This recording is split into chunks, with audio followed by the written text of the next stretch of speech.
Dan pemirsa, terkait hasil laboratorium forensik yang sempat menjadi perdebatan dalam sidang kasus kopi bersianida, hakim mempertanyakan kepada saksi ahli gejala seseorang keracunan sianida.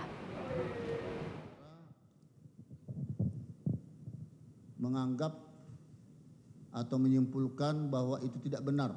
Bukan tidak benar Pak, itu sirkumstansial tidak utama Pak. Kalau keracunan yang utama adalah hasil otopsi dan hasil lab Pak, yang sesuai dengan keracunan itu Jadi Pak. pendapat ahli-ahli tersebut di mana berseberangannya? Saya tidak mau komentar Pak, misalnya contoh soal dia CCTV itu mestinya ahli IT forensik yang Tadi merasa, kan saudara katakan seseorang apabila keadaan sehat ya. datang tiba-tiba ya ada satu masuk seperti minuman ya. Loh kok langsung kejang-kejang ya toh, dan seterusnya.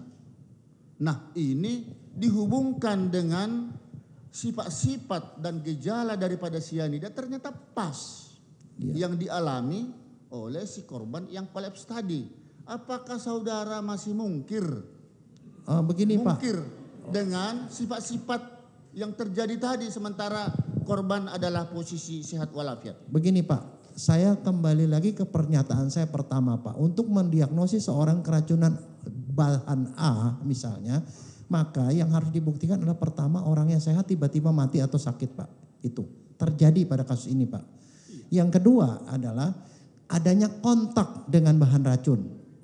Ya, kontak itu yang buktikan penyidik Pak, bukan kita. Nah, ini kontak dia. Oke, dia minum Pak ya. Kemudian yang ketiga ada gejala yang sesuai Pak. Gejala yang sesuai, gejala pada waktu masih hidup ataupun pada waktu otopsi Pak. Nah di sini Pak titik lemahnya.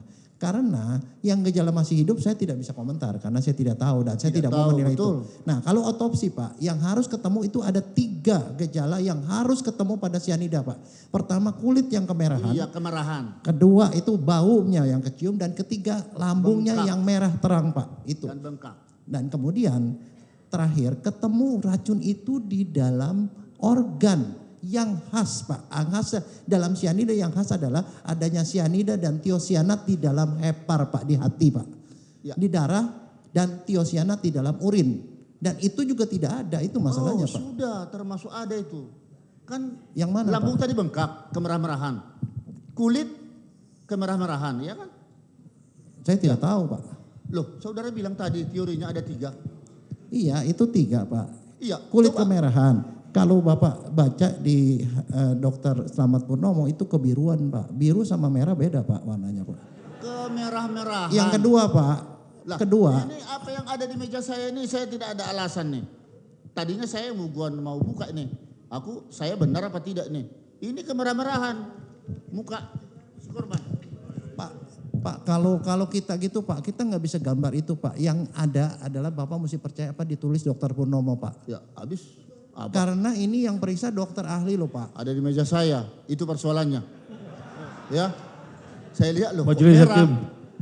Ya, Interupsi. Tapi terlepaslah dulu ini, terlepas daripada ini. Sudah ya. Apakah juga kulit daripada seseorang ya baru meninggal itu ada tanda-tanda kemerah-merahan? Iya Pak. Ada. Ya udah, nanti kami yang menilai.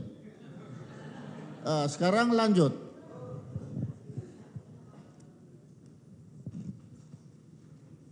Majelis interupsi, itu tadi pagi Bapaknya Mirna datang memberi gambar itu di atas meja hakim termasuk mejanya jaksa.